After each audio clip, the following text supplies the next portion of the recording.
বরাক দর্পণ studio. নমস্কার, news Barak দর্পণ studio থেকে আমি সঞ্জন কুমার প্রকাশ আবার এসেছি গুরুত্বপূর্ণ খবর নিয়ে। অবশ্যই দর্শকবৃন্দ আপনারা পাশে থাকবেন। মাদকের বিরুদ্ধে অভিযানে কাছাড় পুলিশের বড় সাফল্য। কাছাড় জেলার দুটি পৃথক স্থানে অভিযান চালিয়ে 1.5 লক্ষ টাকার ইয়াবা জাতীয় ট্যাবলেট জব্দ করেছে পুলিশ।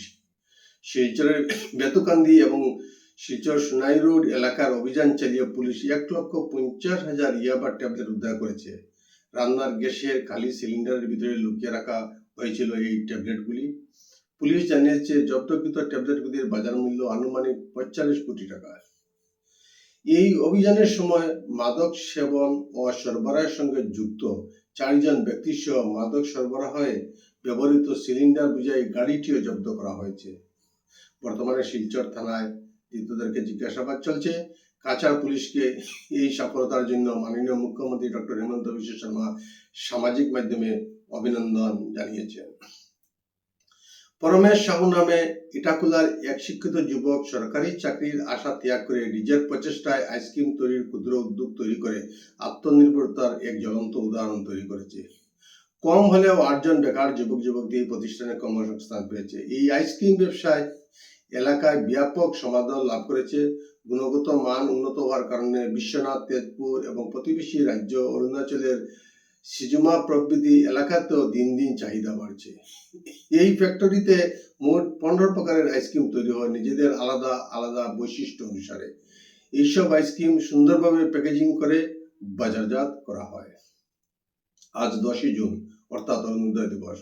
অসমের মুখ্যমন্ত্রী আজ সকালে সামাজিক মাধ্যমে ঘোষণা করে বললেন, আজকের যে কোনো সময় 43 লাখেরও বেশি হিতাধিকারীদের ব্যাংক অ্যাকাউন্টে 384 কোটি টাকার বেশি আর্থিক সহায়তা প্রদান করা হবে। উল্লেখ্য, 2020 সালের 2 অক্টোবর অসম সরকার অরুণোদয় নামে এক প্রকল্পটি চালু করেছিল।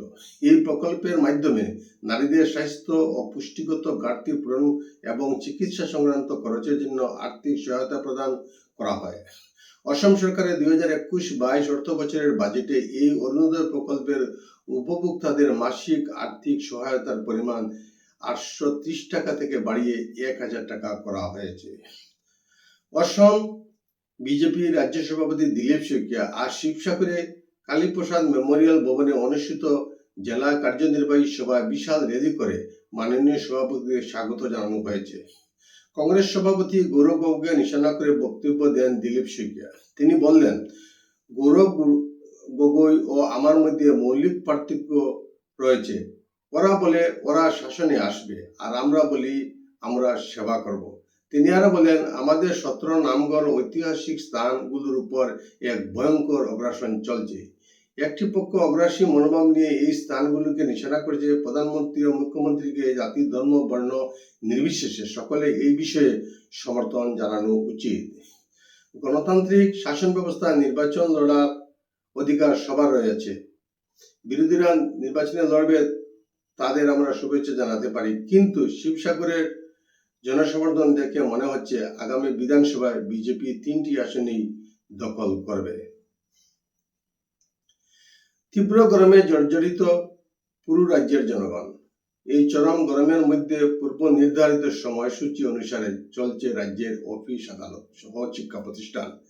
এই পরিস্থিতিতে শিক্ষামন্ত্রী ডক্টর রনোজ পেগু আবহাওয়া দপ্তর কর্তৃক জারি করা হিটওয়েভ সতর্কতার একটি নোটিশ এক্সে আপলোড করে রাজ্যের সমস্ত জেলা আয়ুক্তদের উদ্দেশ্যে বিদ্যালয়ের সময়সূচি পরিবর্তনের আহ্বান জানিয়েছেন। উল্লেখযোগ্যভাবে শুধু আসাম নয়, দক্ষিণ ভারতের 2টি রাজ্য ব্যতীত ভারতের প্রায় সমস্ত রাজ্যে হিটওয়েভ সতর্কতা জারি করেছে আবহাওয়া দপ্তর। কাছাড় জেলার শিক্ষা প্রতিষ্ঠানগুলোর পাঠদানের সময়সূচি পরিবর্তন করা হয়েছে। সকাল 7:30 থেকে 1:15 মধ্যে সরকারি ও বেসরকারি শিক্ষা প্রতিষ্ঠানগুলির পাঠদান পর্যায়ক্রমে শেষ করতে হবে। এই নিয়ম আগামী বুধবার পর্যন্ত বলবৎ থাকবে। মণিপুর রাজ্য এখন নিষিদ্ধ মাদক কারবারিদের জন্য এক শক্তিশালী করিডোরে পরিণত হয়েছে। গত 2 দিনে যৌথ অভিযান চালিয়ে ডিআরআই, শুক্ল বিভাগ, আসাম রাইফেলস এবং মণিপুর পুলিশ প্রায় 55 কোটি 52 লাখ টাকা নেশা সামগ্রী সহ নগদ অর্থ জব্দ করতে সক্ষম হয়েছে। চুরাচাঁদপুর জেলার অভিযান চালিয়ে ৭,৭৫৫ কেজি নিষিদ্ধ হিরোইন এবং ৬,৭৩৬ কেজি আফিম জব্দ করেছে, যার বাজার মূল্য ৫৪.29 কোটি টাকা হিরোইন এবং ২৭.৫৭ লাখ টাকা আফিম এর মূল্য। এই ঘটনায় মোট ৫ জনকে গ্রেপ্তার করা সহ একটি গাড়িও পুলিশ আটক করেছে। আজকের প্রতিবেদনে এখানেই বিরতি টানছি। সবাইকে শুভরাত্রি জানিয়ে বিদায় নিচ্ছি। নমস্কার। News Borat Darpan Studio।